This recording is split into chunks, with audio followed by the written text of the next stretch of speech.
Y'all, if y'all new, make sure y'all subscribe to the channel.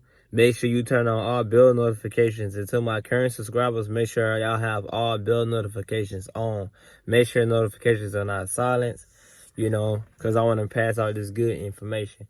So in this video, I'm going to talk about why I finance my cars and don't buy my cars in cash. Well, as you guys know, I only bought one car in cash in my life, and it was my 2010 Honda Civic. It was only $6,000. I bought that in cash because it's an inexpensive car, right? So, but my Hellcat is financed, right? As you can see in the thumbnail, the taxes and everything was like $58,000, right? A lot of people thinking, ooh, that's a lot of money. That's not worth it. How you afford that? You can't afford that being an E5 in the Army, da-da-da-da-da. Well, I can also say how you afford your $200,000, $300,000 house that you're going to be paying for 30 years of your life, right? At the end of the day, guys, debt is debt. You pay the bank back, you build your credit up, etc. But that's for another video. But I decided to finance my Hellcat because it was a big purchase. Any car roughly over $10,000, I would not pay in cash, right? Because the way I look at it, a car is a liability, right? It lose value. So let's say I paid $58,000 cash on a Hellcat. The moment I drive it out the lot, I already lost like $5,000, right? I already lost money. I bought a used, but cars depreciate as you put miles on them. A few cars appreciate, like Hellcats will soon, because they finna start making them next year. But the majority of cars lose value. So, let's say I bought it for $58,000 and I had it for what, 6 months now, and now let's say it's worth like $40,000. In 6 months, I lost $18,000. It's for an estimate. So I drive a lot, and I was worth $40,000. I lost $18,000 in 6 months. You see what I'm saying? But when you finance, you don't really lose that money like that, right?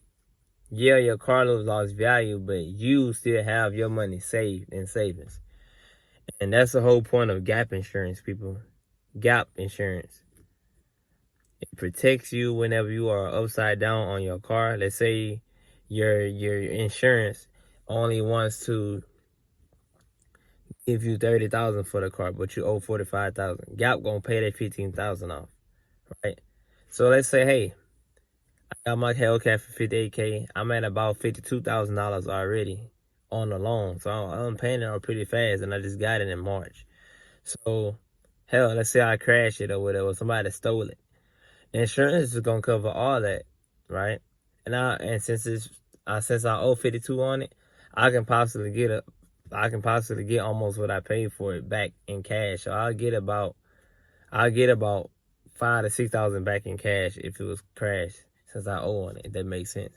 So you lose more money when you buy a car in cash. You don't really take an L when it's financed, because the credit union is going to be the ones that actually took the L. So that's why you got gap, and insurance is going to cover that. So I don't believe in buying high item cars in cash like a house.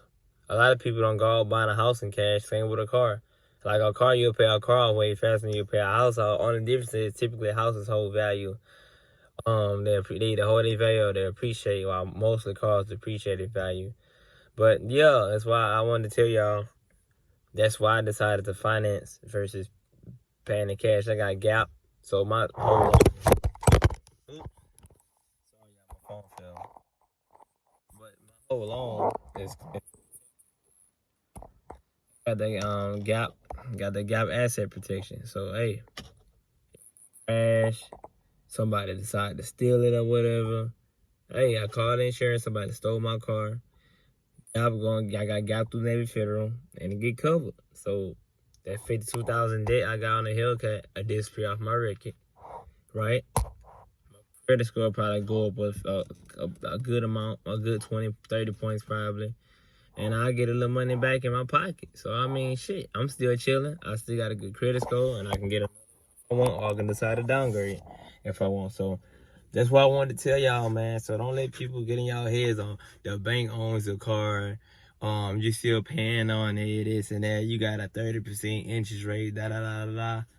Let people talk, man. Because you know what interest rate you got, so you don't got to explain to them. You know what you can afford, so you don't got to explain to them. Stop explaining yourselves to trolls, people, because I guarantee you, 9 times out of 10, no trolls will not do you a damn thing if you seen them in person. All I gotta say, I hope y'all enjoyed this video, and I will catch y'all later.